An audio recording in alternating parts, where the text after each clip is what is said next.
Bismillahirrahmanirrahim. Assalamualaikum warahmatullahi wabarakatuh.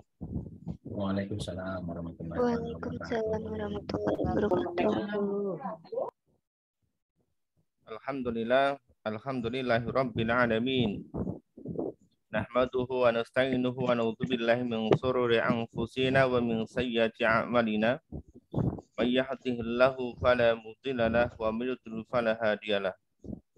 Asyhadu an la ilaha illallah wahdahu la syarika lah wa asyhadu anna Muhammadan abduhu wa rasuluh. Allahumma shalli ala sayyidina Muhammad wa ala ali sayyidina Muhammad amma ba'd. Alhamdulillahirabbil alamin. Kawan-kawan, Bapak Ibu, Ustaz-ustazah, pada malam hari ini kembali kita dipertemukan oleh Allah Subhanahu wa taala dalam keadaan sehat, dalam keadaan beriman kepada Allah Subhanahu wa taala, dan juga diberikan kesempatan untuk kita belajar serta bersilaturahim.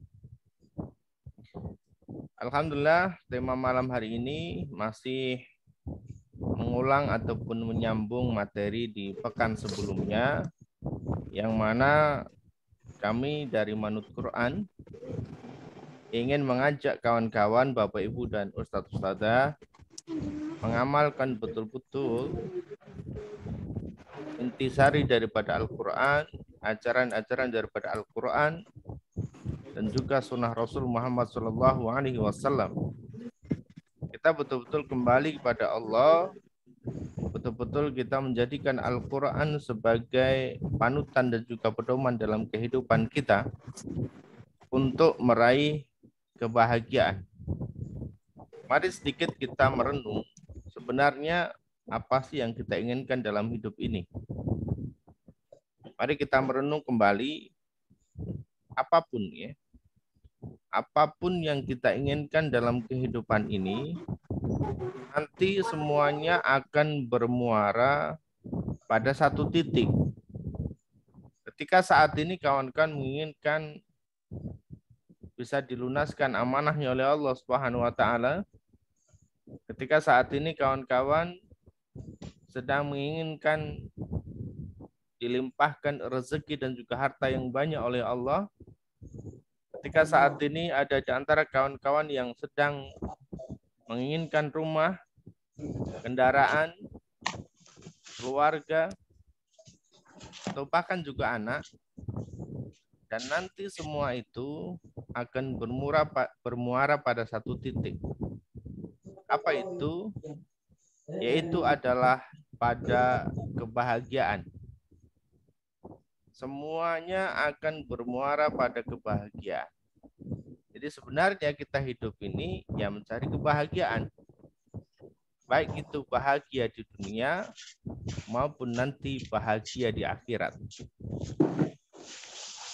Lalu persoalan berikutnya adalah, pertanyaan selanjutnya adalah, apakah kemudian kita akan menunggu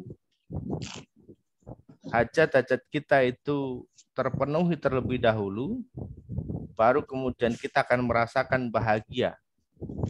Ataukah kita akan merasakan bahagia terlebih dahulu, baru nanti hajat-hajat kita akan diwujudkan oleh Allah, doa-doa kita akan dikabulkan oleh Allah?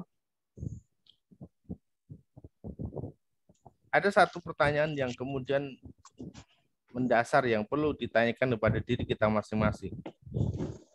Ketika kawan-kawan menginginkan lunas hutang misalnya, lunas amanah, apa sih yang diinginkan? Ketika nanti sudah lunas, apa yang diinginkan? Pasti yang diinginkan adalah rasa tenang, bahagia. Jadi kembali lagi kepada bahagia.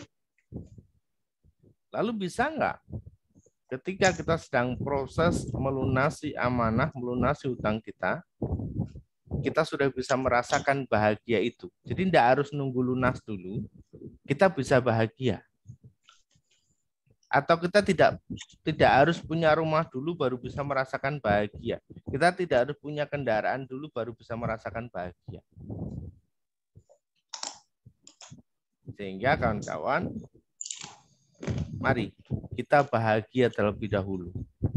Karena bahagia itu tanpa syarat.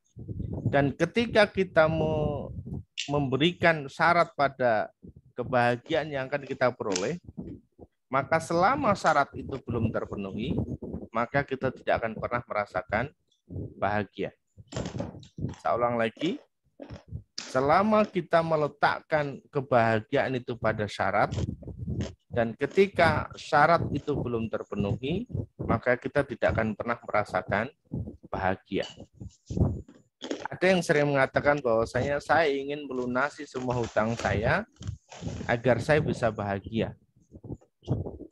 Belum tentu nanti ketika sudah dilunaskan hutangnya oleh Allah, itu bisa merasakan bahagia. Belum tentu, kawan-kawan. Karena banyak di luar sana orang yang nggak punya utang tapi nggak bahagia juga. Di luar sana ada juga yang punya rumah, punya mobil tapi tidak bahagia. Di luar sana ada yang punya anak tapi nggak bahagia juga. Sehingga kebahagiaan itu tidaklah harus bersandar pada syarat.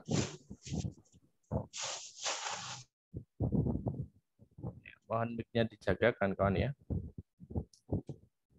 Nah, malam hari ini ya kami kan sampaikan itu bahwasanya bahagia itu tanpa syarat. Dan teman-teman mulai malam hari ini itu pun sudah bisa merasakan bahagia. Meskipun kita punya banyak persoalan, meskipun kita sedang diuji oleh Allah Subhanahu wa taala. Ada banyak di antara kawan-kawan kita, saudara-saudara kita yang masih punya amanah tetapi mereka bisa tersenyum. Ada di antara kawan-kawan kita yang belum memiliki rumah tapi mereka juga sudah merasakan bahagia.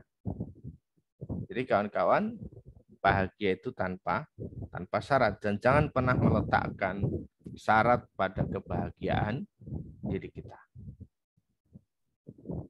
Baik. Yang pertama, kita awali dari satu doa yang sering kita baca selepas kita sholat. Rabbana atina fid dunya hasanah wa fil akhirati hasanah wa qina adzabannar. Ya Allah, ya Rabb, ya Tuhan kami, berikanlah kami kebahagiaan di dunia. Di dunia hasanah. Hasanah itu kebaikan.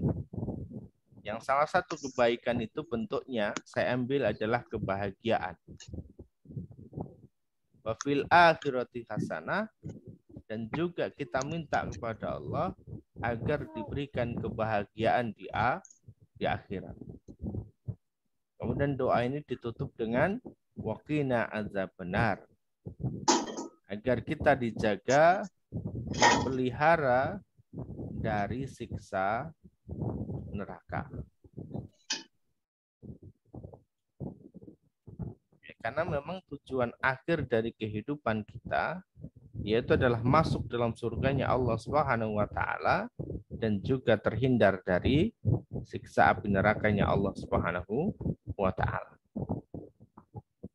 Jika kita kemudian menyadari doa ini, maka seharusnya langkah kita itu sejak kita ngucap doa ini, Rabbana atina fid dunya hasanah wa fil akhirati hasanah, maka kita sedang berkomitmen kepada Allah bahwa saya harus bahagia, bahwa saya bisa bahagia, bahwa saya harus bahagia. Namun dari sekian banyak orang yang berdoa ini, atau orang yang sekedar mengaminkan doa ini, 50%-nya mereka tidak paham apa arti dari doa ini. Ya, intinya doa kebahagiaan begitu saja, tapi tidak memahami. Maka ketika seseorang tidak memahami dari setiap bacaan doa yang dibaca, maka tidak akan memberikan dampak kepada pembacanya atau yang sedang berdoa. Ya, Rabbana atina fid dunya hasanah wa fil akhirati hasanah wa qina adzabannar. maka langkah-langkah kita dalam kehidupan ini haruslah menuju kepada kebahagiaan. Kalau kemudian kita menginginkan kebahagiaan tapi langkah kita justru menuju kesengsaraan, maka tidak cocok dan tidak sinkron dengan doa yang kita baca. Karena ini bentuk komitmen. Ketika kita komitmen, maka Allah akan berikan kebahagiaan itu. Kita lanjut. Dan Allah sudah jaminkan qad aflahal mu'minun. Sungguh beruntung, sungguh bahagia orang-orang yang di hatinya ada iman. Orang-orang yang yakin kelak bertemu dengan Allah Subhanahu wa taala. Orang-orang yang yakin bahwasanya setiap amalnya akan dibalas oleh Allah. Jadi orang-orang yang beriman kepada Allah, orang-orang yang yakin kepada Allah, maka mereka punya kesempatan untuk bahagia. Jadi ini syarat. Ya. Syarat pertama, Allah sudah berikan jaminan bahwasanya setiap kita, insya Allah ya, yang malam hari ini ikut kajian kita di Manut Quran, maka kita punya kesempatan untuk merasakan kebahagiaan. Dan setiap kita, saya sudah yakin ya, bahwa setiap kita pernah merasakan kebahagiaan dalam hidup ini. Entah itu bahagia ketika menikah, bahagia ketika mendapatkan anak, bahagia ketika lulus sekolah, atau bahkan bahagia ketika naik kelas atau mendapatkan ranking di sekolah. Atau bahagia ketika memenangkan lomba makan kerupuk, lomba balap karung. Itu pasti pernah merasakan kebahagiaan. Bahagia ketika diberikan hadiah. Jadi setiap kita pernah merasakan bahagia dan mari. Ya, saya pernah menuliskan dalam satu tulisan saya bahwasanya kita bisa mendaur ulang kebahagiaan yang pernah kita rasakan. Ya, dengan cara apa? Dengan cara kita membayangkan saat kita mendapatkan kebahagiaan tersebut, saat kita merasakan kebahagiaan tersebut, maka kelak kita juga akan mendapatkan kebahagiaan yang sama kembali. Jadi ini adalah jaminan dari Allah Subhanahu wa taala bahwasanya kita bisa bahagia. Nah, bagaimana kemudian langkah-langkahnya? Yang pertama adalah bersyukur. Dari Ibnu Abbas, dia berkata, Rasulullah Shallallahu alaihi wasallam bersabda, dua kenikmatan yang kebanyakan manusia tertipu olehnya, yaitu adalah kesehatan dan waktu luang. Sehingga banyak di antara kita yang tidak bersyukur terhadap dua nikmat ini. Padahal ini adalah nikmat yang besar dari Allah Subhanahu wa taala. Orang diberikan sehat, orang diberikan waktu luang. Ini adalah nikmat yang besar dari Allah. Bisa kita bayangkan bagaimana ketika seseorang sakit. Hari ini saya ketemu dengan seorang kawan. Mohon maaf teman-teman, mic-nya bisa dijaga ya. Mohon maaf banget ya, agar tidak mengganggu masuk. Ya, saya ulang, hari ini saya ketemu dengan kawan yang beberapa waktu lalu anaknya masuk ke ruang ICU selama 14 hari. Dan berapa biayanya satu hari di ruang ICU? 5 juta. Itu di luar obat kawan-kawan. Masuk ruang ICU 5 juta itu di luar obat selama 14 hari.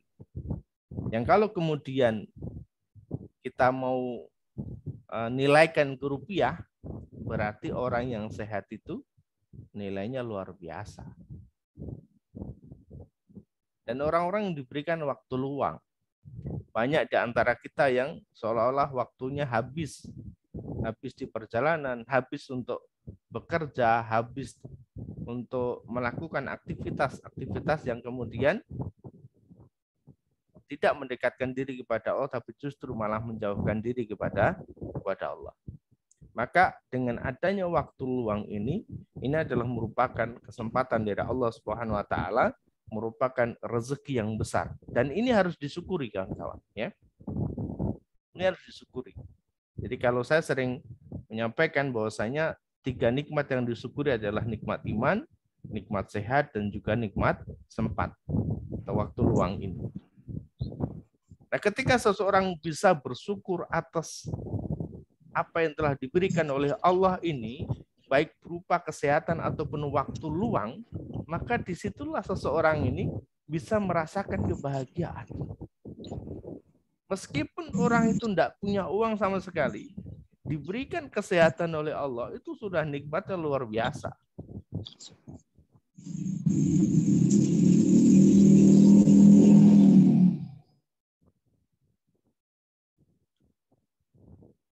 Kita bisa bayangkan kawan-kawan, ketika kita sehat saja, makan sama sambal, sama tempe, sama telur, itu udah nikmatnya luar biasa. Coba kalau seseorang sakit, makan pakai ayam saja terasa hambar, tidak enak. Kesehatan luar biasa, nikmatnya dari Allah Subhanahu wa Ta'ala. Maka harus kita syukuri.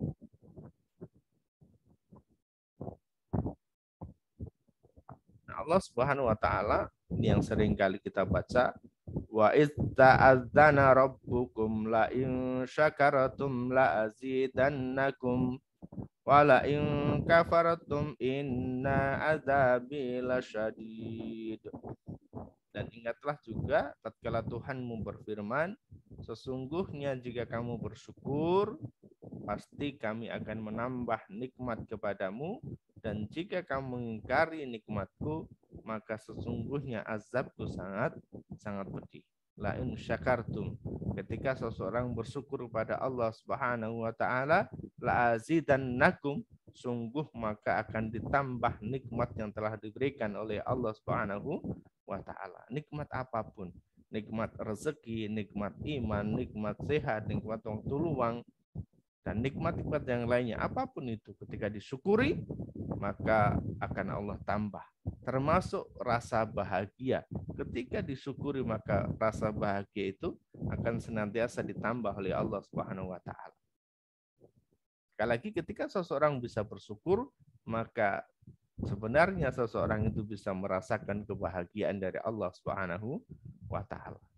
Dan sebaliknya, ketika seseorang tidak bisa bersyukur pada Allah Subhanahu wa Ta'ala, justru malah mengingkari nikmatnya Allah, inna azabi lasyadid, bahwa sesungguhnya azabnya Allah sangat pedih. Dan ini rumus kawan-kawan. Ini rumus. Rumus bagaimana kita bisa menambah nikmat yang sudah kita dapatkan. Rumus bagaimana kita bisa menambah rezeki yang sudah kita dapatkan. Yaitu apa? Dengan cara mensyukurinya.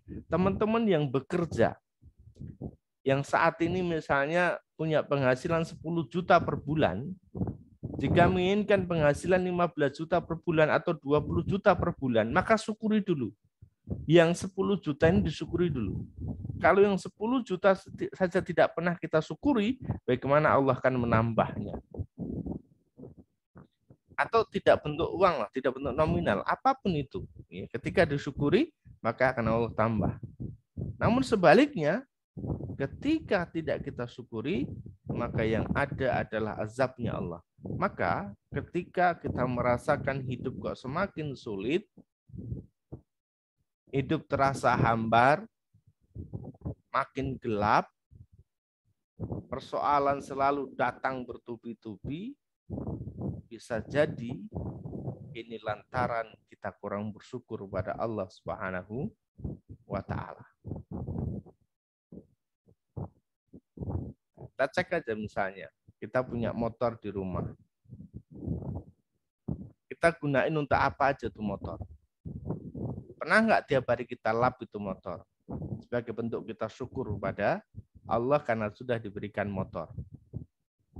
Pernah nggak motor itu kita gunakan untuk nganter tetangga, untuk datang ke majelis ilmu, untuk nganter keluarga, nganter istri ke pasar dan sebagainya?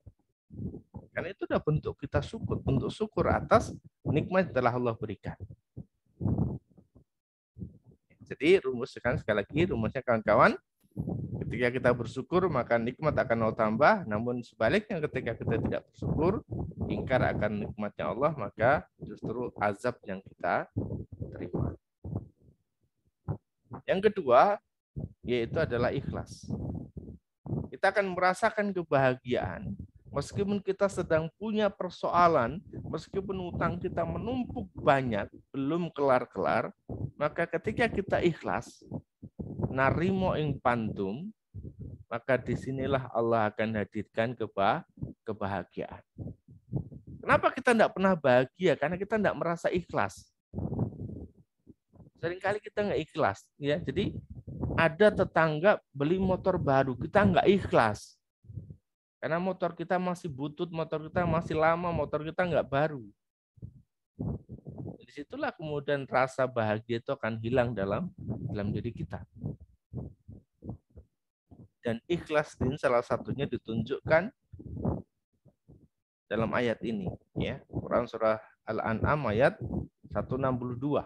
Keikhlasan kita itu seperti ini. Qul inna sholati wa nusuki wa mahyaya wa mamati lillahi rabbil alamin. Berjuang. Gue bisa dapetin anjing karena maaf kawan-kawan, ya, kami ingatkan mic-nya untuk dijaga, ya. Ya, saya lanjutkan.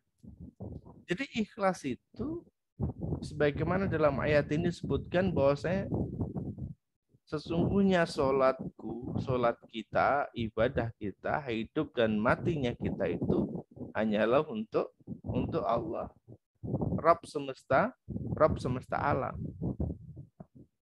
Ya, kita sholat, kita ibadah, kita hidup.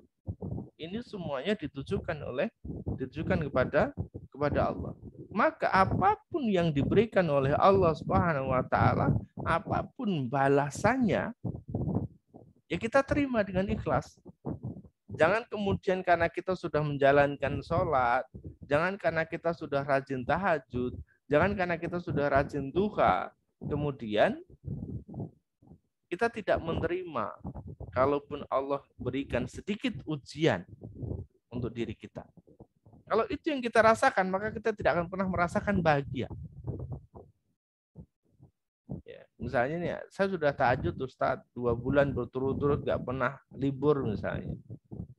Ya, kalau kita mengukur bahwasanya dengan tahajud tadi itu adalah karena memang ini adalah untuk Allah, ya kita kan merasakan bahagia. Tapi kalau kemudian kita merasakan hal lain bahwasanya ini bukan untuk Allah, ya maka kita tidak akan pernah merasakan bahagia. Ya, jadi ikhlas kawan-kawan. Ini yang kedua. Kemudian yang berikutnya, ikhlas itu sebagaimana dalam ayat ini, qalu inna lillahi wa inna ilaihi raji'un. Bahwa sesungguhnya kami ini adalah milik Allah dan nanti kepada Allah kita akan kembali. Jadi segala sesuatu ini hanya titipan dan nanti akan kembali kepada Allah. Apapun bentuknya, kebahagiaan datangnya dari Allah nanti kembali kepada Allah. Ujian datangnya dari Allah nanti akan kembali kepada Allah. Diri kita pun juga sama, datangnya dari Allah dan akan kembali kepada Allah Subhanahu wa taala. Jadi kawan-kawan,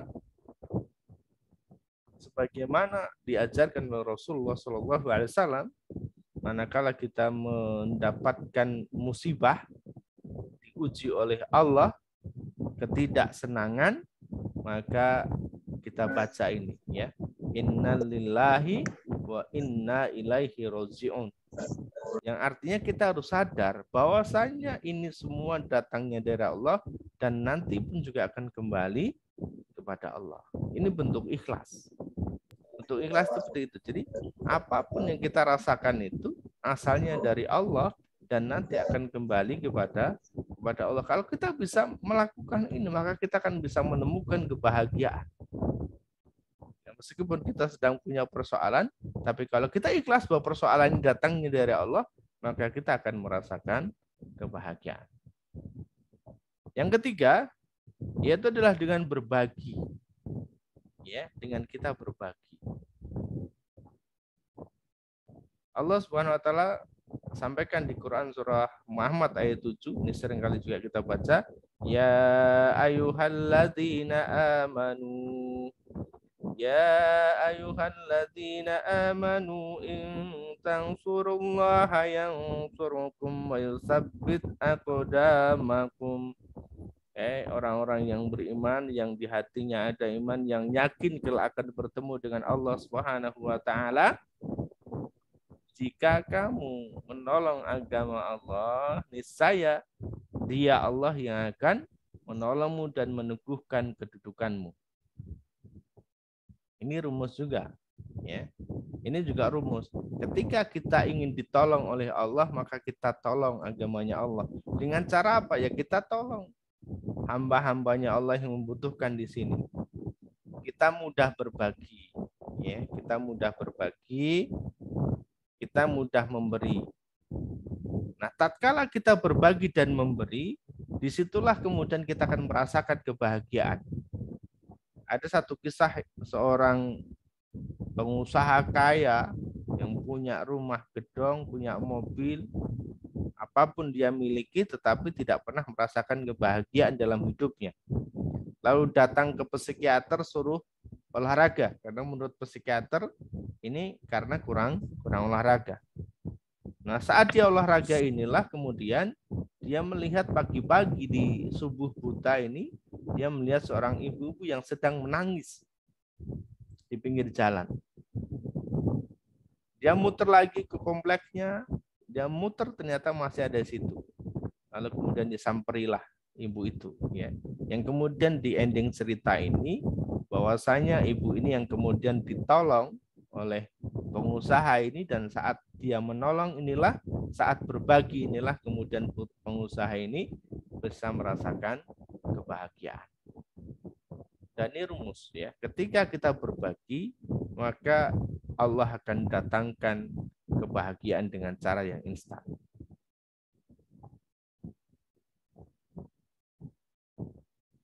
Nah, dengan berbagi ini juga bisa dijadikan sebagai tolak ukur, ya. Lan tanalul birra hatta tunfiqu mimma tuhibbun wa ma tunfiqu min syai'in fa innallaha bihi alim. Kamu sekali-kali tidak akan sampai pada kebaikan yang sempurna, ya. Tanalul birra, ya, pada kebaikan yang sempurna sebelum kamu menafkahkan sebagian harta yang kamu cintai. Dan apa saja kamu nafkahkan, maka sesungguhnya Allah mengetahuinya. Jadi kita tidak akan pernah merasakan kebahagiaan yang sempurna tadi sebelum memang kita berbagi. Maka dengan kita berbagi ini, ya dalam rangka tadi kita menyempurnakan rasa kebahagiaan dalam diri kita, menyempurnakan kebaikan-kebaikan yang kita lakukan. Nah, dengan kita berbagi, maka insya Allah akan mendapatkan kebahagiaan. Yang keempat, yaitu adalah bersabar. Ya ayyuhalladzina amanu isbiru wasabiru warabitu wattaqullaha la'allakum tuflihun. Wahai orang-orang yang beriman, yang di hatinya ada iman, yang yakin kelak akan bertemu dengan Allah Subhanahu wa taala, bersabarlah, ya. Dan kuatkan kesabaranmu itu. Ya isbiru wasabiru. Bersabarlah kamu dan kuatkan kesabaranmu itu. Warabitu, dan juga bersiap-siaplah, ya, bersiap siaga. Jadi bersiap-siap. Betul-betul siap gitu, ya. Wattaqullaha, dan juga kemudian bertakwa kepada Allah.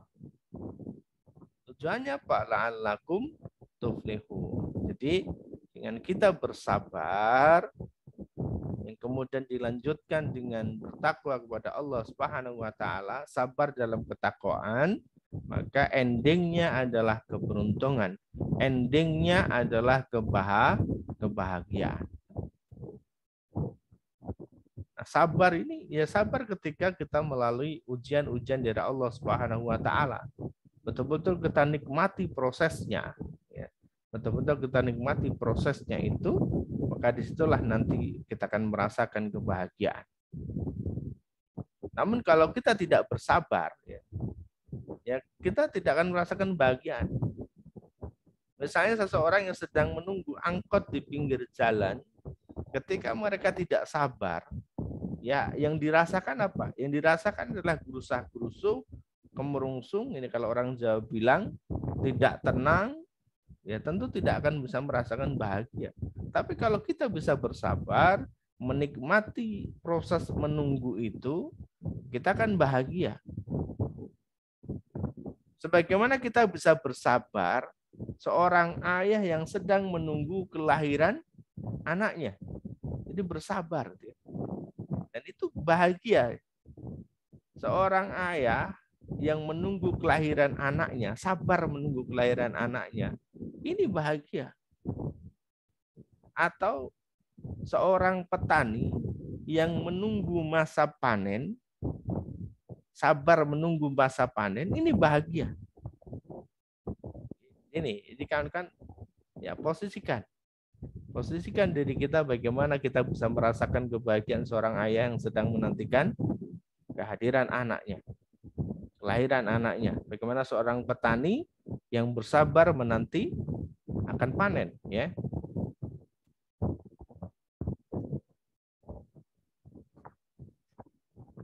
Nah, dengan kemudian kita takwa tadi, sabar dan juga takwa, nah disinilah Allah tidak sekedar memberikan kebahagiaan dan keberuntungan, ya, tetapi Allah berikan jaminan wa may yattaqillaha yaj'al lahu makhraja wa may yattaqillaha yaj'al lahu makhraja wa yarzuqhu min haitsu la yahtasib.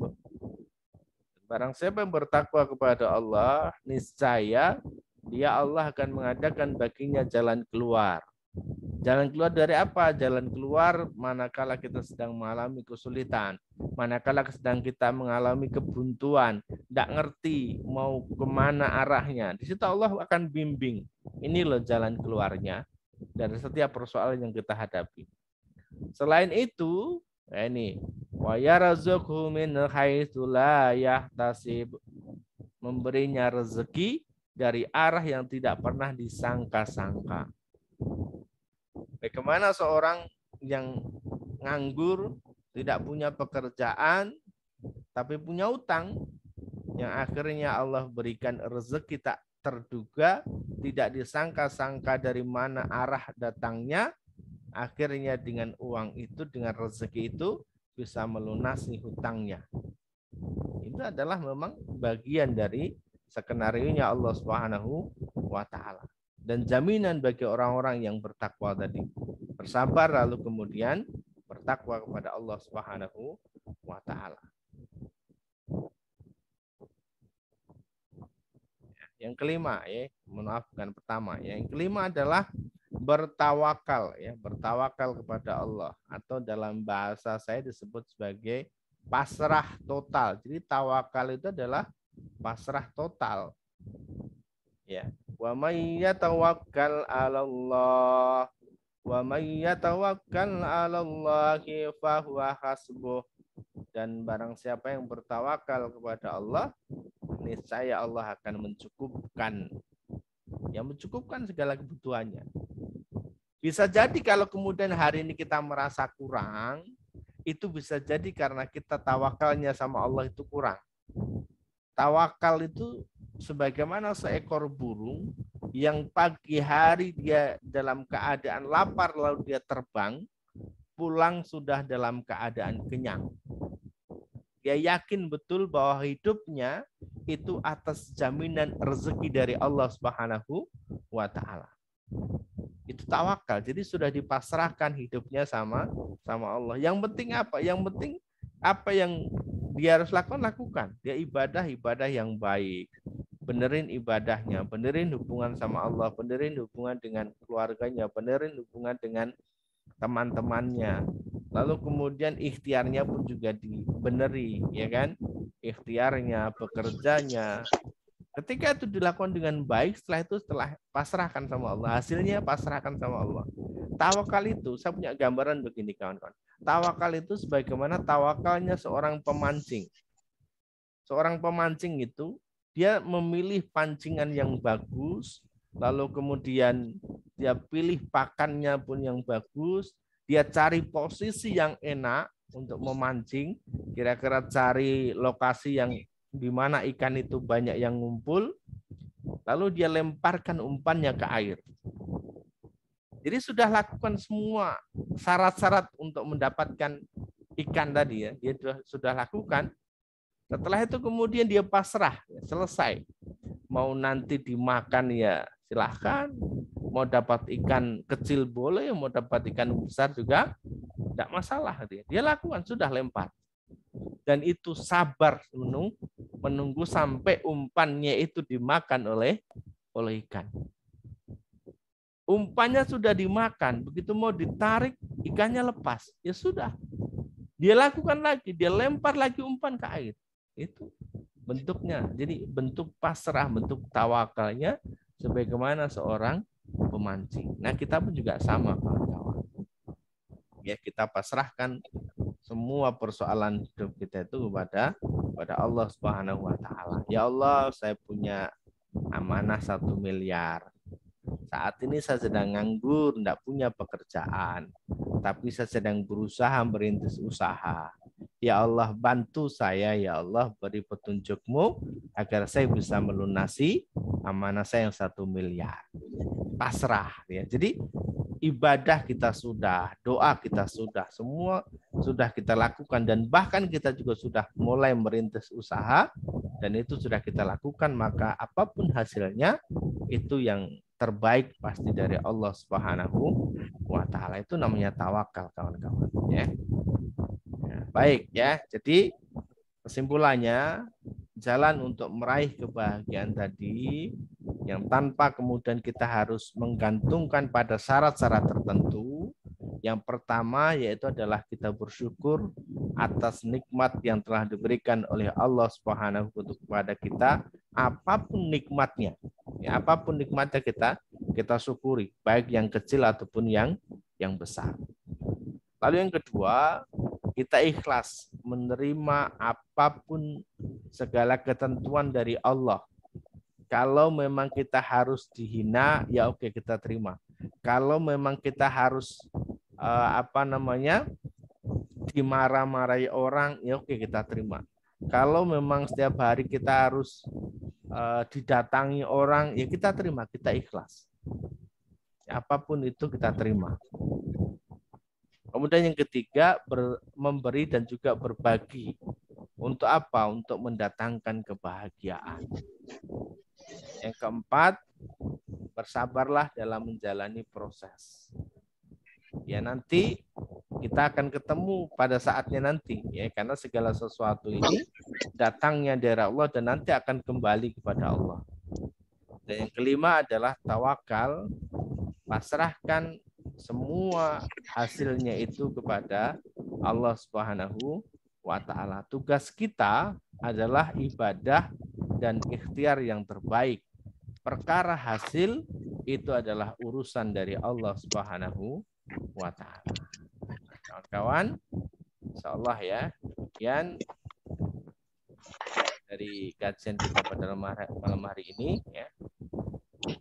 Bagaimana kita agar bisa mendapatkan kebahagiaan tanpa menggantungkan pada syarat-syarat tertentu. Karena kebahagiaan itu adalah tanpa syarat. Dan ketika kita bisa merasakan kebahagiaan, maka disitulah nanti Allah akan datangkan pertolongan dan Allah akan mengabulkan doa-doa kita dan mewujudkan segala hajat-hajat kita. Insyaallah demikian ya. Subhanaka wa bihamdika asyhadu alla ilaha illa anta astaghfiruka wa atubu ilaik. Kita sambung dengan sharing dan juga tanya jawab. Assalamualaikum warahmatullahi wabarakatuh. Waalaikumsalam warahmatullahi wabarakatuh. Waalaikumsalam warahmatullahi wabarakatuh. Assalamualaikum warahmatullahi wabarakatuh. Waalaikumsalam warahmatullahi wabarakatuh. Jazakillah khair Ustaz.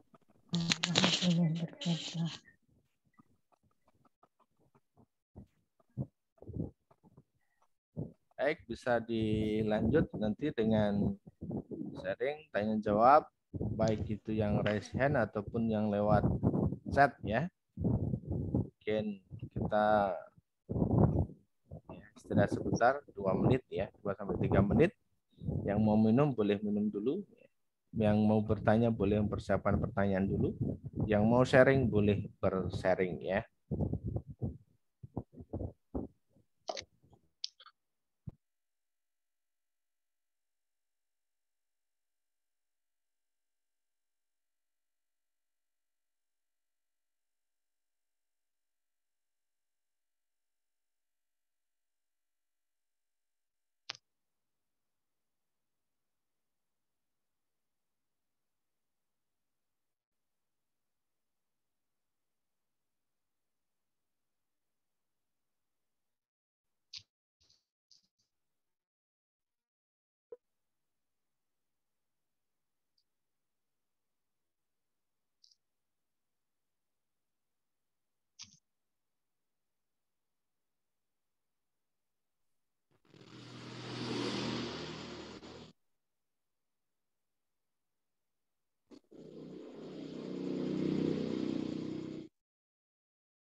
Baik, Mbak Emma bisa dibantu untuk teman-teman yang sharing pada malam hari ini.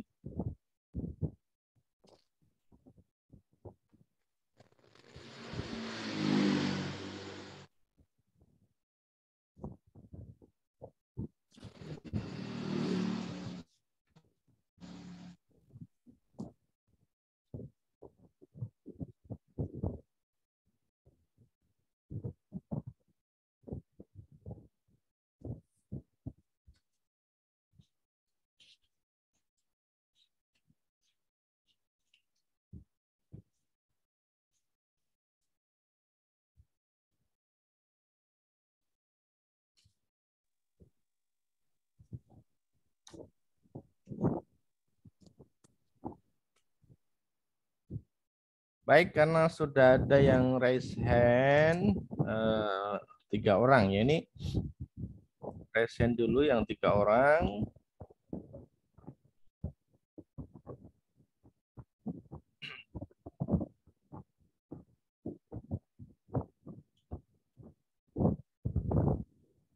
Ada Bu Ratni ya, Bu Ratni. Kemudian ada Pak Hernawan. Kemudian ada Bu Ida Ahmad ya. Dimulai dari Bu Ratni dulu. Silakan Bu Ratni. Mau sharing atau bertanya, mic-nya boleh dibuka Bu Ratni ya. Assalamualaikum warahmatullahi wabarakatuh, Ustadz. Waalaikumsalam warahmatullahi wabarakatuh. Silakan Bu Ratni.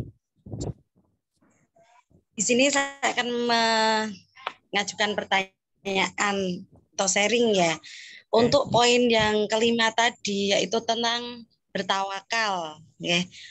Tentang bertawakal. Setahu saya bertawakal itu setelah kita berusaha, setelah kita berikhtiar yang terbaik sebaik mungkin, baru kita pasrah dengan keputusan Allah nanti. Yeah. Yang saya tanyakan, misalnya kita ada amanah ya, ada amanah. Terus kita bertumbuh pada satu pekerjaan, terus kita terus tawakal atau kita masih kurang usaha. Itu saja Ustadz yang bisa saya tanyakan. Oke. Terima kasih. Baik, ya.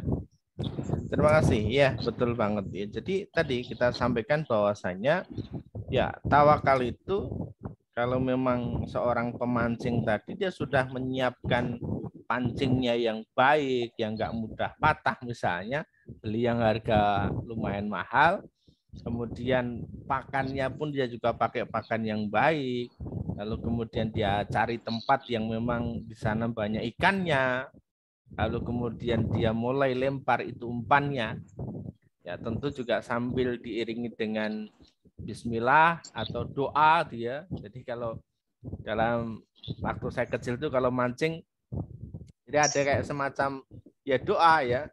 Jadi mudah-mudahan dapat ikan itu kita lempar ya. Ya itu kemudian nanti baru kita apapun yang didapat yaitu yang kita dapat ya. Maka tadi poinnya adalah satu ya ikhtiar yang terbaik, yang kedua adalah ibadah yang terbaik. Jadi kalau kita sudah lakukan dua-duanya itu, ya insya Allah nanti akan diberikan oleh Allah Subhanahu Wa Taala yang terbaik. Itu bentuknya bentuk tawakal. Jadi kita tawakal kepada Allah apapun hasilnya. Jadi tidak hanya sekedar ikhtiar saja, tidak hanya sekedar berpokok pada tadi bergantung dengan satu pekerjaan, tetapi ibadahnya pun juga kita lakukan yang terbaik. Dan Allah tuh nanti gini, ketika Allah ngasih jawaban, Allah ngasih memberikan kita itu pertolongan, itu tidak mesti dari pekerjaan kita. Ada seorang penjual es tebu di Jalan Wonogiri Pacitan gitu ya. Itu beliau memang pekerjaan tiap hari itu jualan es tebu. Tetapi Allah itu hadirkan pertolongan itu lewat yang lain yang akhirnya beliau bisa berangkat umroh. Ya. Jadi kalau dihitung bukan dari hasil jualan tebu, es tebunya yang bisa memberangkatkan beliau berangkat ke Baitullah, tetapi adalah Allah datangkan rezeki dari tempat yang lain. Jadi itu Bu Ratni ya. Jadi ya jangan kemudian bergantung dengan satu pekerjaan tadi, tapi insya Allah nanti hasilnya akan Allah berikan lewat jalan yang lain. Maka tadi Allah akan bukakan rezeki itu dari arah yang tidak disangka-sangka. Insya Allah demikian Bu Ratni, mudah-mudahan bisa dipahami. Iya, terima kasih Ustadz. Ya, baik ya. Oke, kita lanjut. Kemudian ada Pak Hirnawan Agung. Silahkan yang kedua. Assalamualaikum warahmatullahi wabarakatuh. Waalaikumsalam warahmatullahi wabarakatuh. Silakan Pak. Terima kasih Ustaz Udin. Ustaz, ini saya mau nanyakan 2 poin tentang pembahasan ini yang berkaitan dengan rasa syukur Ustaz. Saya mau bertanya bagaimana implementasi sehari-hari rasa syukur itu. Apakah cuma kita mengucap alhamdulillah atas nikmat atau rezeki yang Allah berikan kepada kita, atau bagaimana Ustaz? Nah, saya berpikir jangan sampai dalam kehidupan sehari-hari ini implementasi saya dalam perilaku saya itu akan bertolak belakang atau kontraproduktif dengan tadi rasa syukur tadi Ustaz. Jadi saya ada kekhawatiran jangan-jangan perilaku saya itu tidak menunjukkan rasa syukur. Itu yang poin pertama. Terus kemudian yang poin kedua, boleh tidak atau dosakah tidak ketika kita ini berharap terhadap Allah, terhadap janji-janjinya, termasuk tadi barang siapa bersyukur maka akan ditambah nikmatnya. Kemudian barang siapa bertakwa akan diberikan kemudahan atau mungkin akan diberi rezeki yang tidak tahu arahnya dari mana. Boleh tidak kita berharap sesuatu yang sudah dijanjikan Allah tadi? Kita hanya beribadah, ibadah aja lah. Kita berharap yang lain-lain. Gitu Ustaz. Jadi poin pertama tadi berkaitan syukur. Yang poin kedua, boleh kita berharap terhadap Allah, terhadap janji-janjinya tadi. Mungkin itu dulu Ustaz. Ya. Terima kasih Pak Hendawan atas pertanyaannya ya. Yang pertama adalah implementasi syukur dalam sehari-hari ya. Yang pertama, Ya, syukur itu biqalbi, dengan hati. Kita menerima bahwasanya ini adalah pemberian dari Allah Subhanahu wa taala. Jadi nikmat apapun yang kita rasakan, nikmat apapun yang ada dalam diri kita, yang menempel ataupun yang tidak menempel dalam badan kita, maka kita yakini dalam hati kita, kita syukuri. Itu bentuknya nikmat, kita syukuri.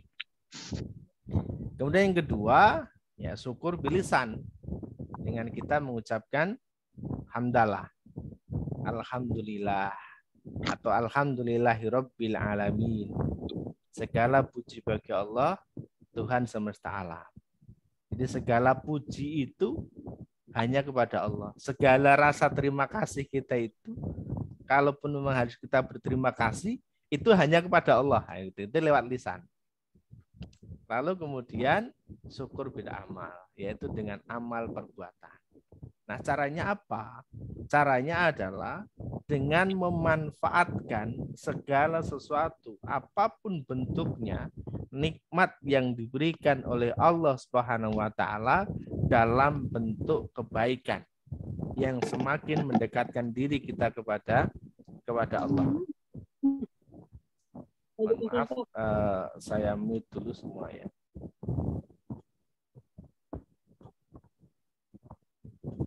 Contoh misalnya, bagaimana cara kita itu mensyukuri nikmat mata? Apa sih fungsi mata? Kenapa Allah ciptakan mata? Mata itu fungsinya adalah untuk melihat hal-hal yang baik.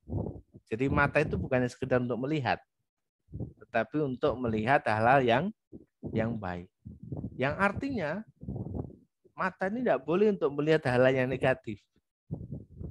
Maka cara mensyukuri mata, ya mata ini kita gunakan untuk hal-hal yang baik. Melihat Quran, ya kan? Datang ke pengajian. Ini melihat keindahan alam. Jadi untuk melihat hal yang baik. Bagaimana cara mensyukuri nikmat tangan? Ya tangan ini kita gunakan untuk ngebantu orang. Untuk nolong orang. Untuk memberi. Bagaimana cara mensyukuri nikmat kaki? Ya kaki ini kita gunakan untuk melangkah ke hal-hal yang baik, ke jalan yang baik. Datang ke majelis ilmu, melangkah silaturahmi. Jadi bukan ke tempat maksiat. Jadi langkahnya kaki ini bukan ke tempat maksiat, tetapi kita datang ke tempat yang baik-baik. Itu cara mensyukuri. Termasuk cara mensyukuri rezeki yang diberikan oleh Allah Subhanahu wa taala. Ya kita berikan ke orang lain. Dalam setiap rezeki kita itu ada 2,5% itu haknya fakir miskin. Ya harus kita keluarkan. Setiap kita menerima, kita keluarkan 2,5%-nya untuk mereka, ya kan? Itu dalam bentuk syukur. Ya kalau bisa jangan 0,5%, tambah lagi 5%, tambah lagi 10%. Kita bagikan ke anak yatim, ke fakir miskin, ke tetangga. Dalam bentuk ini kita mensyukuri bahwasanya kita diberikan rezeki oleh Allah Subhanahu wa taala. Kalau kawan-kawan hari ini masih mendapatkan gaji setiap bulan, ya disyukuri. Berapapun jumlahnya. Karena apa? Di luar sana banyak orang-orang yang tidak punya gaji setiap bulan. Nah, teman-teman misalnya saat ini meskipun masih punya amanah yang belum selesai, setidaknya teman-teman masih bekerja, punya penghasilan, itu disyukuri dulu. Kenapa? Karena di luar sana ada yang punya hutang, punya amanah, nganggur, nggak punya pekerjaan, aset pun nggak punya. Coba bisa dibayangkan ya. Ada di buku Quran, nanti boleh dibaca lagi ya. Udah nganggur, nggak punya pekerjaan, nggak punya aset apapun, utangnya banyak, ya kan? Istri minta cerai, coba ini yang dirasa apa? Tapi Allah betul-betul memang karena memang bersyukur pada Allah atas segala nikmatnya itu, ya Allah datangkan pertolongan. Jadi itu Pak, mana tadi namanya? Ya, Pak Agung ya. Jadi implementasi syukur dalam sehari-hari. Kita manfaatkan itu untuk kebaikan. Lalu boleh nggak sih kita berharap kepada Allah atas janji-janjinya? Nah, selama kita berharapnya kepada Allah, boleh-boleh saja. Tiap sholat kita senantiasa membaca Iyyaka na'budu wa iyyaka nasta'in. Hanya kepadamu ya Allah kami menyembah, kami beribadah, dan hanya kepadamu kami mau minta pertolongan. Jadi boleh, selama kita mintanya sama Allah, boleh saja. Ya Allah memberikan janji itu karena memang Allah sanggup dan Allah bisa. Ya. Misalnya ud'uni astajib lakum, mintalah kepadaku. Ya. Bahkan Allah itu malu. Allah itu malu kepada hambanya, manakala seorang hamba yang mengangkat tangan minta kepada Allah, sampai hamba itu menurunkan tangannya tapi Allah belum memberi. Itu Allah malu. Malu kepada hamba yang seperti itu. Sampai dia menurunkan tangannya, tapi Allah belum mengabulkan. Maka sekali lagi, Pak Agung, boleh ya. Selama berharapnya hanya kepada Allah Subhanahu wa Ta'ala. Dan Allah senang ketika kita berharap hanya kepada Allah. Ya, baik. Kita akan lanjut pada berikutnya, ada Bapak atau Ibu ini ya, Wafin ya. Bapak atau Ibu Wafin. Silakan.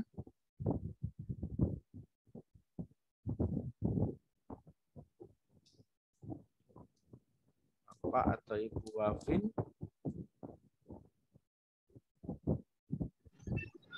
Assalamualaikum Ustaz. Waalaikumsalam warahmatullahi wabarakatuh. Ya, silakan Bapak. Ya, gimana, sehat Ustaz?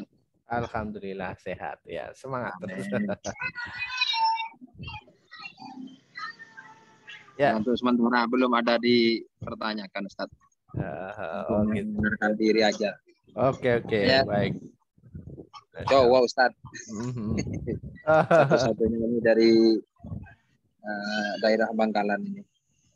Oh, dari Madura, Masya Allah ya. Baik ya, luar biasa. Ya gitu aja Ustaz. Siap. Ya. Assalamualaikum. Waalaikumsalam warahmatullahi wabarakatuh. Baik, satu lagi Bu Elma Zuharni ya, sebelum nanti ke chat ya. Silakan Bu Elma, ada yang mau disampaikan? Terima kasih Ustadz. Assalamualaikum warahmatullahi wabarakatuh. Waalaikumsalam warahmatullahi wabarakatuh. Silakan Bu Elma.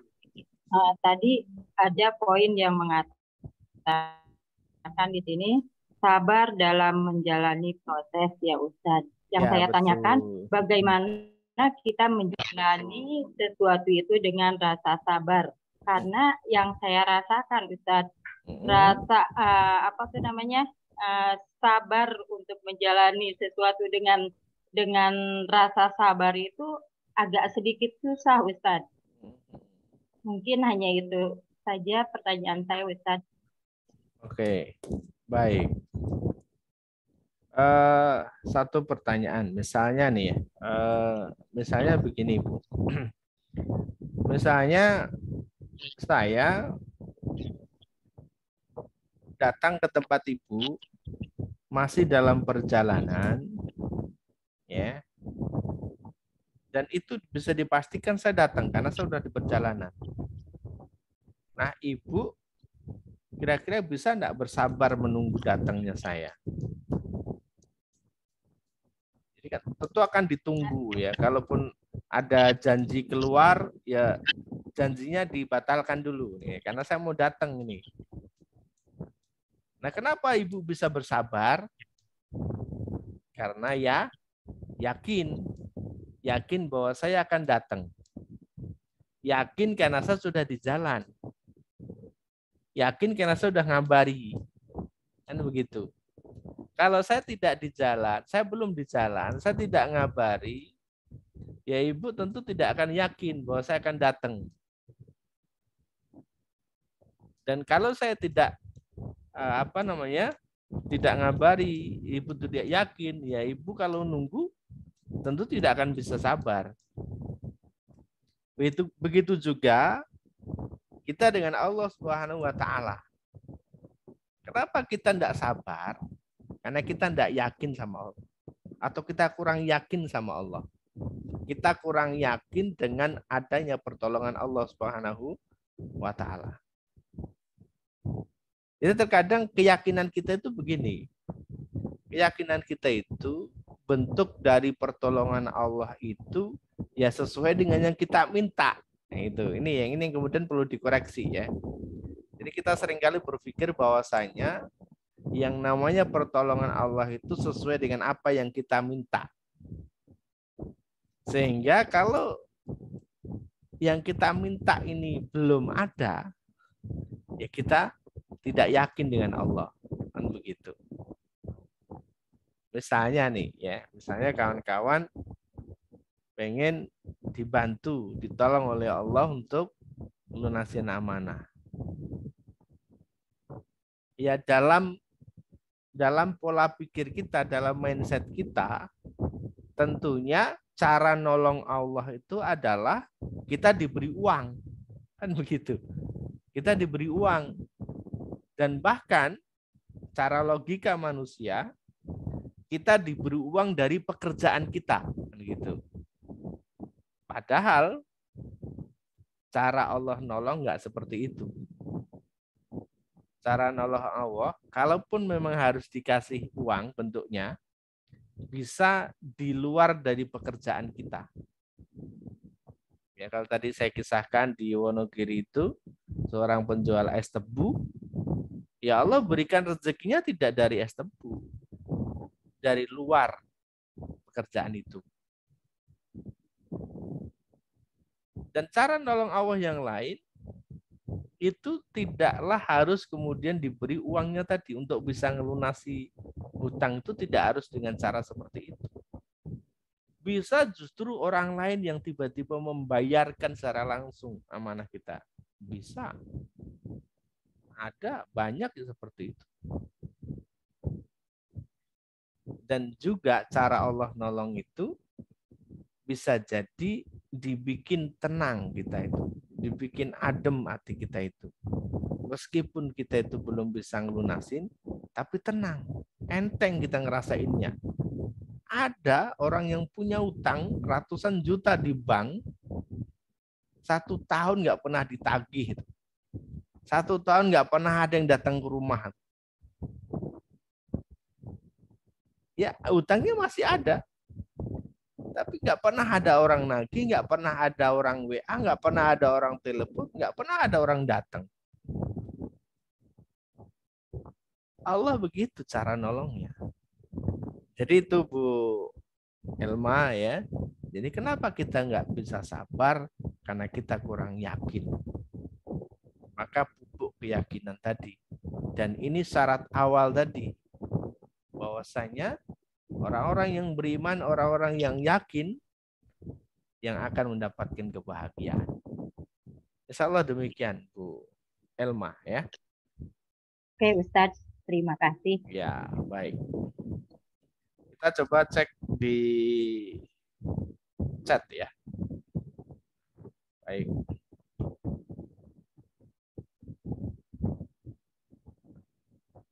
Oke, kita baca dulu dari atas ini.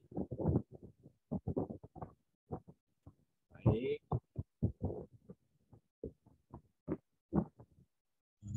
Izin saya bacakan ya. Gimana? Enggak usah, enggak apa-apa. Saya langsung aja ya.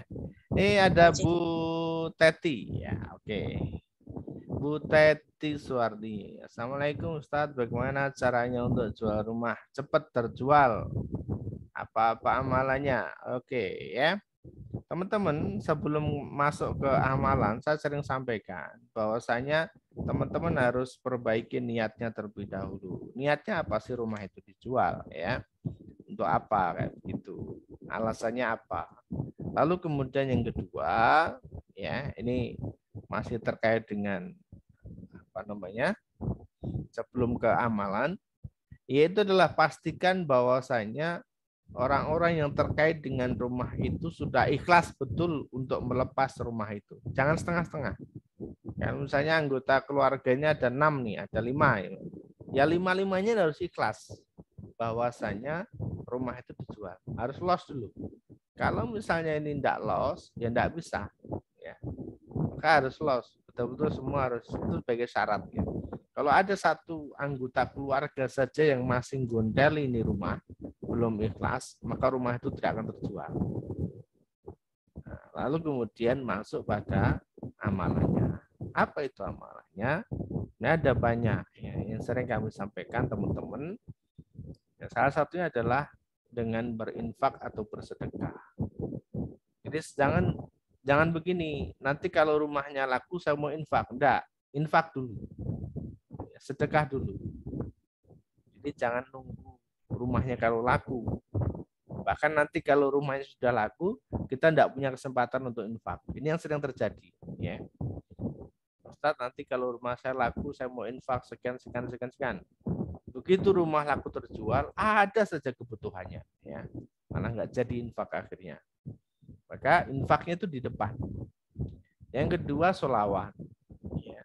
Sholawat dengan wasilah. Jadi sholawat itu adalah kita wasilah ya. Kita menggunakan wasilah Nabi kita Muhammad Shallallahu Alaihi Wasallam. Ya, kita sholawat. Dan ketika kita sholawat, maka Allah akan bersolawat kepada diri kita. Banyak sekali itu manfaat dari sholawat.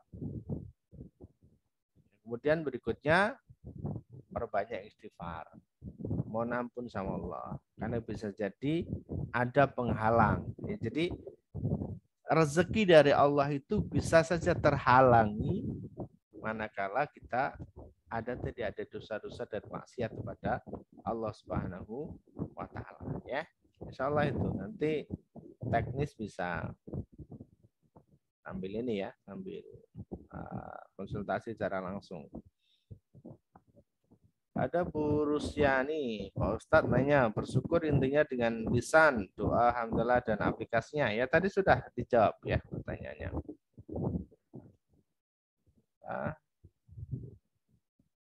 Pak Yusuf atau Ibu Balkis ya, Ustadz bagaimana caranya supaya hubungan rumah tangga aman dan damai, langgeng sampai maut misahkan, dan apakah betul kalau rumah tangga cekcok akan berpengaruh pada rezeki yang Allah kasih? Iya, maka harus berdamai ya. Contoh begini, ini seorang suami yang bekerja, berangkat ke kantor, dari rumah itu sudah ribut sama istrinya misalnya ya. Nanti tuh di kantor itu urusan mesti nggak selesai, nggak beres itu. Kenapa? Karena di rumahnya belum beres ya. Berangkat itu misalnya marah dengan anak, marah dengan keadaan apapun, misalnya nyari kaos kaki kok nggak ketemu, jadi jengkel. Ini maka ya atur kembali. Kalau dalam rumah tangga maka cek apa sih tujuan kita berumah tangga. Ini harusnya dari awal sebelum nikah ya. Dari awal sebelum nikah, apa sih tujuan kita berumah tangga? Tujuannya hanya sekedar untuk hidup di dunia saja atau sampai nanti akhirat ya, karena pasangan yang ada di dunia ini nanti bisa sampai ke surganya Allah Subhanahu wa taala. Jadi niat awal dari kita menikah, dan ini adalah ibadah paling panjang ya. Kalau sholat itu 5 menit, 10 menit seolah selesai. Puasa dari pagi sampai sore selesai. Tapi kalau nikah ini sampai bertahun-tahun ya. Maka harus betul-betul dijaga ya. Maka tadi kalau memang sudah di awal menikah dulu belum ada kesepakatan apapun, ya sekarang mulai ya. Mulai ada kesepakatan bersama-sama, apapun resikonya harus saling terbuka.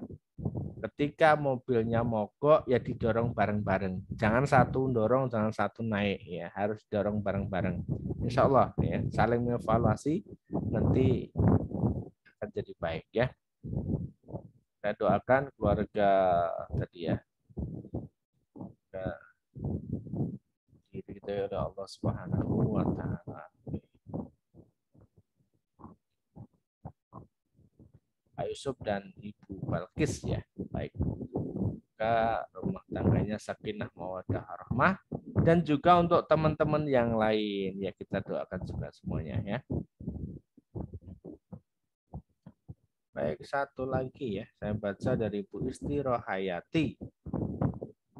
Assalamualaikum warahmatullahi wabarakatuh. Ustaz, mohon maaf tentang sholat jamaah untuk wanita sehubungan dengan kebahagiaan, ada berapa yang keberatan sholat jamaah di masjid? Ya, untuk wanita itu sholatnya paling baik ada di rumah. Boleh jamaah di masjid atau di musola ketika memang tidak menimbulkan fitnah. Ya, silakan. Boleh di masjid atau di musola, boleh berjamaah ketika tidak menimbulkan fitnah, maka silahkan. Tapi kalau sampai menimbulkan fitnah ya tadi di rumah saja ya, karena memang wanita itu sholatnya ya sebaiknya di rumah. Oke. Baik, kita lanjut pada yang mengangkat tangan ya. Ada Bu Desi dari Tangerang Selatan. Silakan Bu Desi. Assalamualaikum warahmatullahi wabarakatuh. Waalaikumsalam warahmatullahi wabarakatuh. Silakan Bu Desi. Ya, terima kasih Ustadz. Saya izin sharing perihal kondisi saya setelah saya menjalani ikhtiar langit 30 hari. Alhamdulillah, selama 8 tahun sebelumnya saya memang bekerja yang bergerak di bidang riba. Itu selama sebelum saya keluar itu rezeki datang, tapi hati, kondisi rumah tangga, anak-anak itu membuat saya dengan suami itu tidak harmonis hubungannya. Kami bahagia seperti kayak pura-pura bahagia di depan anak-anak. Ya, ya. Dan ibadah kami juga kadang kalau masih bolong-bolong lah, bisa dibilang begitu, Ustadz. Nah, alhamdulillah, terima kasih sama Ustadz. Saya mohon kepada Allah untuk diberikan petunjuk jalan keluar, di mana suatu hari saat itu saya melihat medsosnya Ustadz yang untuk ikhtiar langit melakukan kebiasaan-kebiasaan kita itu kita rubah, kita lakukan. Perlahan-lahan saya akhirnya disetujui pengunduran diri saya yang selama hampir setahun saya ditolak pengunduran diri di tempat kerja saya yang kena riba itu. Alhamdulillah saya disetujui. Suami pun yang tadinya bekerja wira swasta sampai saat ini pun masih bisa berjualan online, walaupun sekarang kondisi kami itu masih harus menanggung ada amanah-amanah yang belum terselesaikan. Tapi hati saya sekarang ini nyaman, Ustadz. Nyaman sekali. Saya sabar. Saya bisa dikatakan menghadapi orang-orang yang menagih, menghadapi tagihan SPP anak yang harus dibayar, tagihan listrik yang bunyi, itu saya menyikapinya itu nggak dengan emosi. Rawatib yang tadinya saya nggak pernah lakukan, sekarang saya lakukan. Sedekah dalam keadaan kesusahan itu yang tadinya saya nggak berani lakukan, sekarang itu saya lakukan. Tahajud pun yang tadinya saya lakukan hanya 2 rakaat, sekarang saya bisa berbelas-belas rakaat, dan saya menikmati sekali curhat dengan Allah.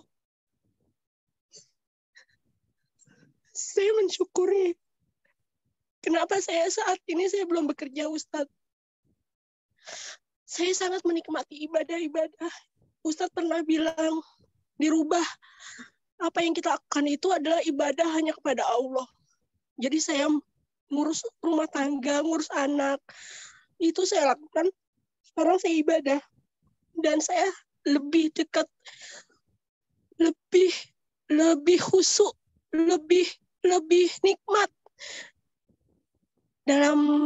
dari sejak akhir bulan kemarin itu saya berhenti sampai sekarang itu hatam itu sudah hampir mau 3 kali Ustadz. Walaupun saya membaca dengan mengeja, tapi saya menikmatin, sangat menikmati. Amanah yang berapa ratus juta, hampir 1 M, sekarang orangnya bukan marah-marah lagi, tapi malah berteman dengan saya, malah ikut mendoakan saya. Itu semua karena pertolongan Allah, saya yakin karena pertolongan Allah. Sekarang kami hidup menyesuaikan dengan keadaan. Walaupun yang saya bilang saya harus membayar yang rutin seperti beli beras, sembako, itu anak, untuk ongkos anak. Tapi ternyata semua rezeki itu dari mana saya nggak tahu, arahnya itu pasti datang. Saat kami butuh ya memang dicukupkan untuk itu. Alhamdulillah. Alhamdulillah. Itu aja Ustadz. Ya. Saya sekali lagi hanya mau mengucapkan terima kasih. Semoga apa yang melalui Ustadz, ajaran, petunjuk dari Allah yang melalui Ustadz, semoga Ustadz sama keluarga diberikan kesehatan, bahagiaan dunia akhirat. Amin.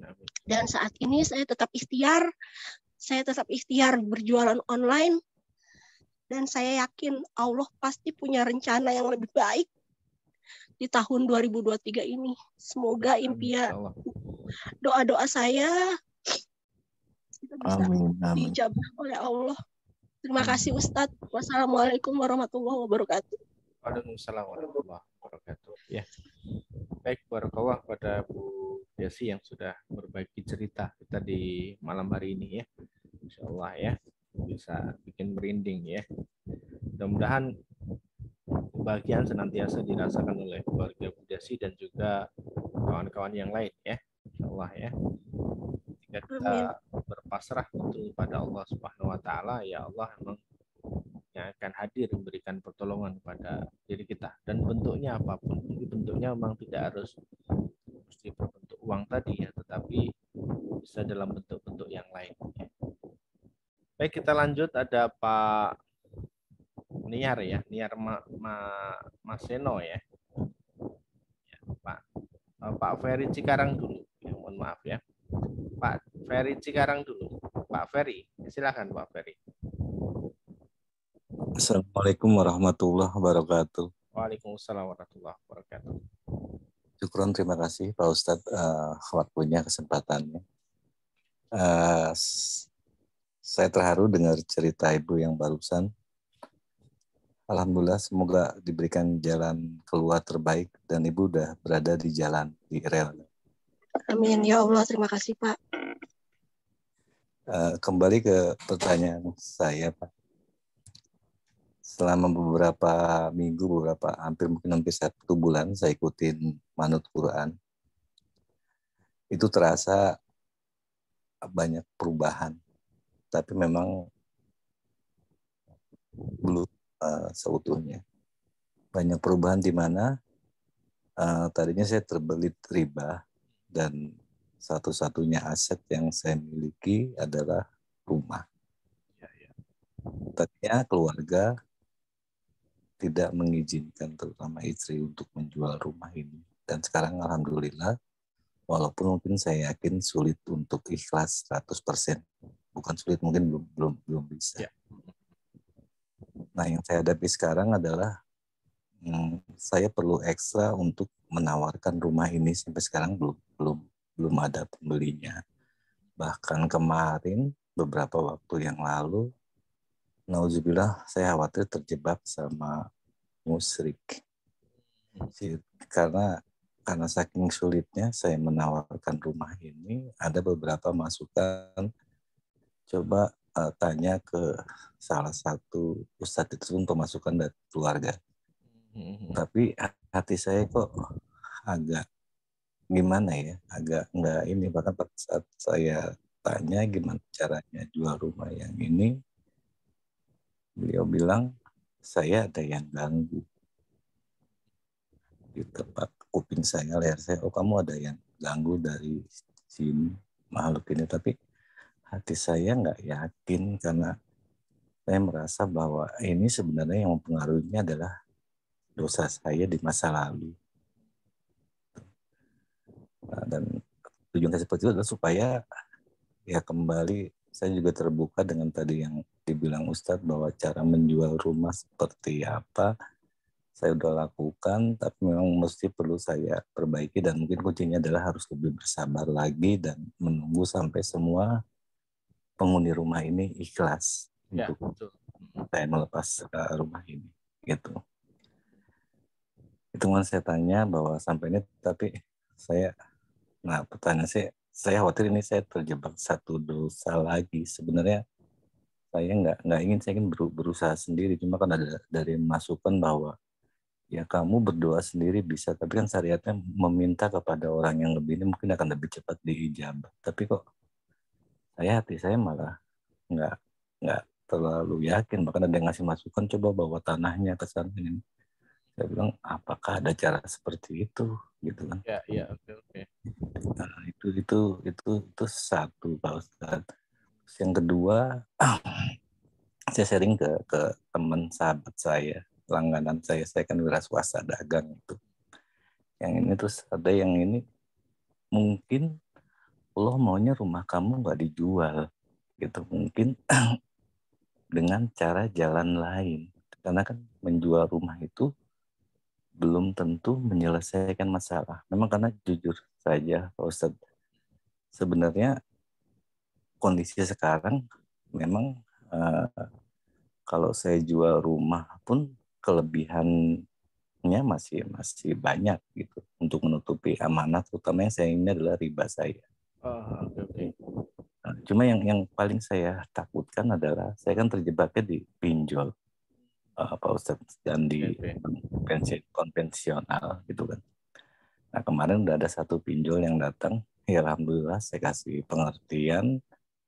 Nah, kelihatannya sih dia ngerti, cuma saya yakin pasti akan datang lagi. Saya bilang aset saya ini dengan nilai pinjaman itu kan jauh, saya bilang. Nah, kalau kondisi saya dipaksa untuk bayar sekarang, saya memang bukan nggak ada, tapi saya kan mesti untuk kebutuhan hari-hari saya penuhi gitu. Nah, teman saya bilang, nggak selamanya untuk riba itu kamu harus jual aset. Tapi yang terpenting adalah kamu stop ribanya itu dulu. Dan jangan ambil lagi. Gitu. Nah, yang pertanyaan saya ini, langkah terbaik yang saya lakukan adalah apa? Atau memang saya berada di rel yang saya udah ikhtiar yang benar, atau mungkin ada yang perlu saya perbaiki? Itu aja sih Pak Ustadz. Mudah-mudahan bisa ditangkap. Wabillahi taufiq wal hidayah. Assalamualaikum warahmatullahi wabarakatuh. Waalaikumsalam warahmatullahi wabarakatuh. Baik ya, soal rumah tadi di depan sudah saya sampaikan bahwasanya ya harus ikhlas semuanya ya. Tidak boleh ada satu anggota keluarga pun yang tidak ikhlas. Kalau tidak ikhlas ini jualnya susah. Ini ya Kak, semuanya harus benar-benar loss. Oke, siap rumah ini dijual gitu. Ini semua ya, kalau ada satu anggota pun yang nggak ikhlas ini akan berat ya.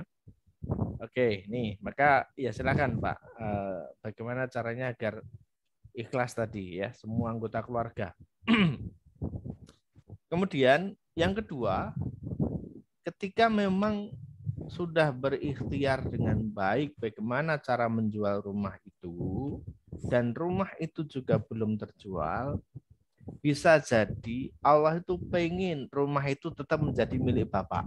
Nah, gitu. Jadi Allah tidak pengen jual rumah ini menjadi mengalahkan keyakinan kepada Allah Subhanahu wa taala. Jadi menuhankan ikhtiar kan begitu. Maka saya sering sampaikan teman-teman, doanya itu minta sama Allah agar dimudahkan untuk melunasi hutang. Nanti jalannya itu bisa dengan jual rumah atau memang tanpa harus jual rumah. Allah itu bisa ngasih solusi, itu bisa dengan cara apa saja. Dan kalau memang harus dengan jual rumah, itu tentu adalah sudah ketentuan yang terbaik dari Allah Subhanahu wa Ta'ala. Dan terkait dengan orang-orang pinter, ya sebaiknya jangan didatangi, dihindari. Ya, insya Allah ya, orang-orang pinter tuh nanti alasannya macam-macam kayak gitu. Ada yang ganggu lah, tanahnya harus ini nih ya, seperti itu. Tetapi itu tidak berdasar semuanya. Kemudian yang kedua terkait dengan riba. Teman-teman, kami sampaikan, ketika kita taubat, itu jangan taubat karena kita sudah tidak sanggup lagi membayar. Jangan taubat karena kita tidak mau lagi ditagih. Jangan taubat karena kita itu nanti malu dengan tetangga. Enggak. Taubatnya itu kita sadar bahwa ini dosa, gitu loh. Bahwa kita itu melakukan dosa, sudah masuk ke riba, itu dosa. Harus sadar dulu. Karena sampai dengan hari ini masih banyak teman-teman yang belum sadar bahwa itu adalah bagian dari riba, kayak gitu loh. Jadi sadari dulu bahwa riba itu adalah dosa, yang kita lakukan adalah riba. Jadi kita taubatnya karena dosanya, bukan karena sudah tidak sanggup lagi membayar. Maka betul tadi ya, kita kemudian stop. Jangan pernah masuk ke dunia riba lagi, jangan pernah membayar hutang dengan berhutang. Kalau memang belum ada, ya kita hadapi. Ya, kita hadapi baik itu yang konvensional ataupun yang pinjol. Maka nanti ada sebenarnya tata cara bagaimana agar kita itu bisa step by step untuk bisa melunasi amanah itu. Salah satunya kita bikin prioritas, ya. Dan pinjol itu di prioritas terakhir. Pinjol itu ada di prioritas yang terakhir. Prioritas pertama itu adalah karyawan kalau memang ada. Karyawan, kemudian kerabat, teman, secara personal ini lebih diutamakan. Nanti baru ke arah bank dan seterusnya. Ya, pinjol itu terakhir. Kenapa? Karena pinjol itu tidak ada agunan. Jadi masuknya ke ranah yang terakhir. Lalu yang ketiga, ya setelah taubat tadi, memang ada dua cara untuk nyelesain. Satu, cara manual, ya dengan cara kita memperbaiki ibadah kita kepada Allah, dan juga ikhtiar kita. Dengan cara bisnisnya, pekerjanya, apapun kita evaluasi, kita benerin. Tapi ada yang memang agak ekstrim, yaitu apa? Dengan amputasi, dengan cara amputasi. Ini kawan-kawan menyebutnya dengan cara amputasi. Jadi amputasi itu adalah dengan cara kita memotong aset atau menjual aset yang kita miliki.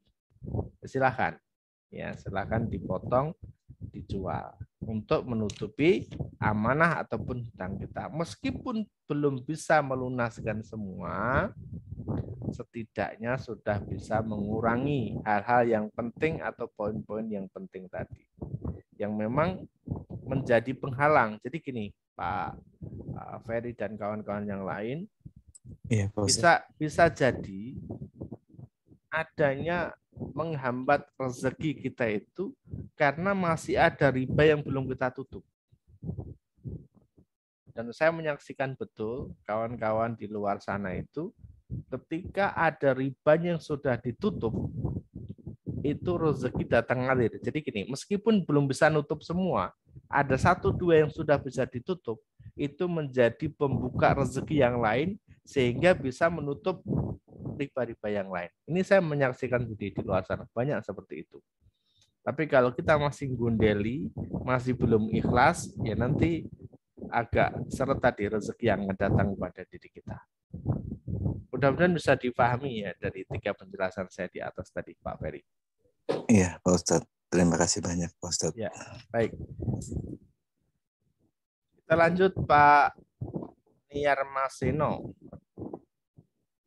Silakan, Pak Niar. Assalamualaikum warahmatullahi wabarakatuh, ya, mohon maaf. Ustaz. Ya, mohon maaf. Nggak apa-apa Bu Pak Niar. Ustaz. Ya, oke. Ya. Silakan Bu.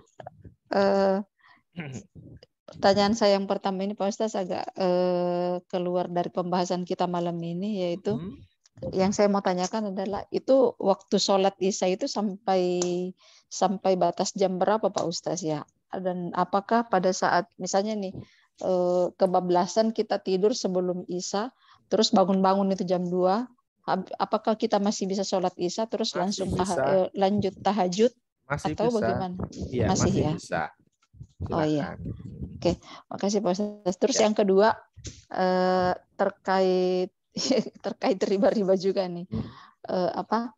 Apakah aset yang pernah kita dapatkan itu, misalnya mobil nih Pak Ustaz, dibelinya itu dengan cara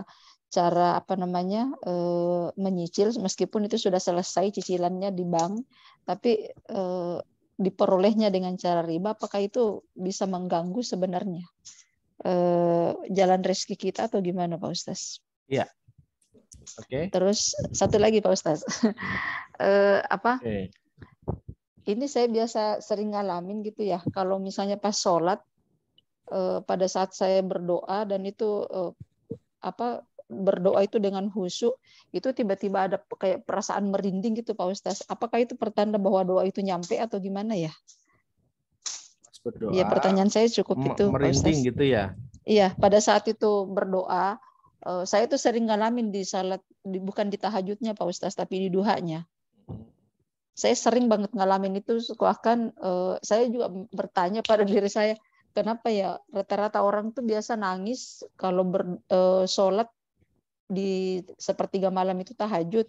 Kalau saya tuh jarang, bahkan yang hampir sering saya menangis itu pada saat saya sholat duha.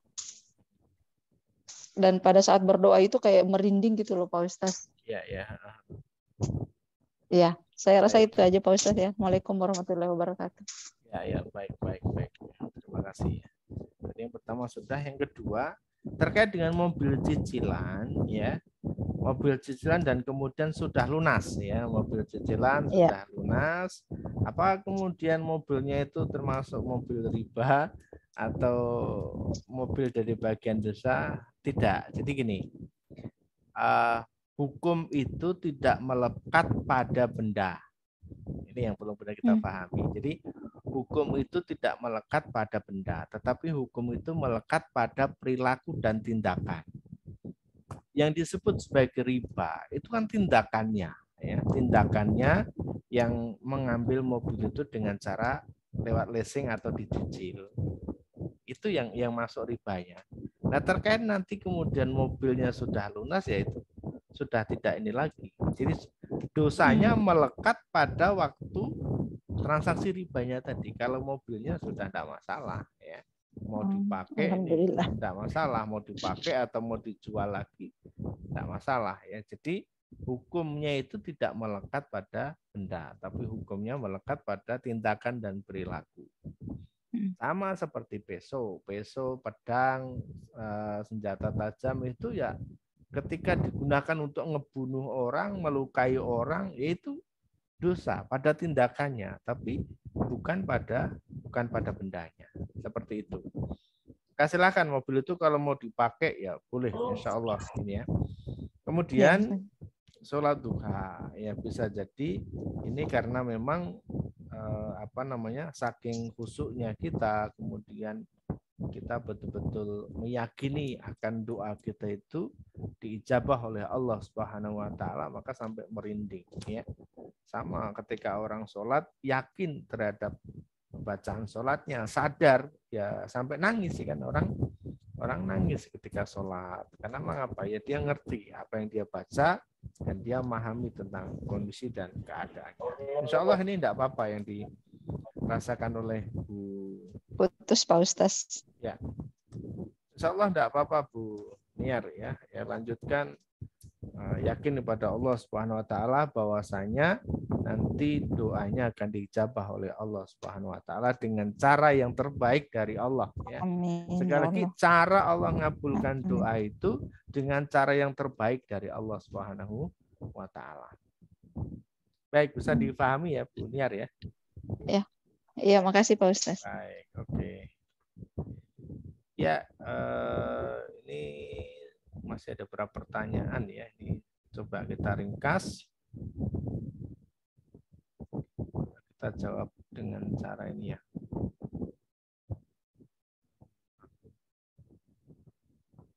Ini ada Bu Istirohayati ya.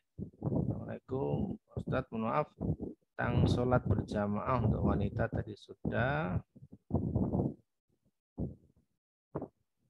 Cara sholat tepat waktu rawatib jalankan sunnah tahajud dalam 2 minggu ini ya, cuma ada kali kita tinggal tahajud dan sedekah subuh. Baik ya.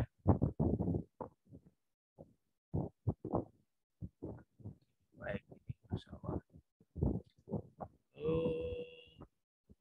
Apabila ada orang membayar hutang pada kita, apakah dana yang kita terima harus dikeluarkan zakat atau cukup infak? Ya, infak saja, insya Allah. Bu Fit ya. Nurlita, Assalamualaikum Pak Ustadz.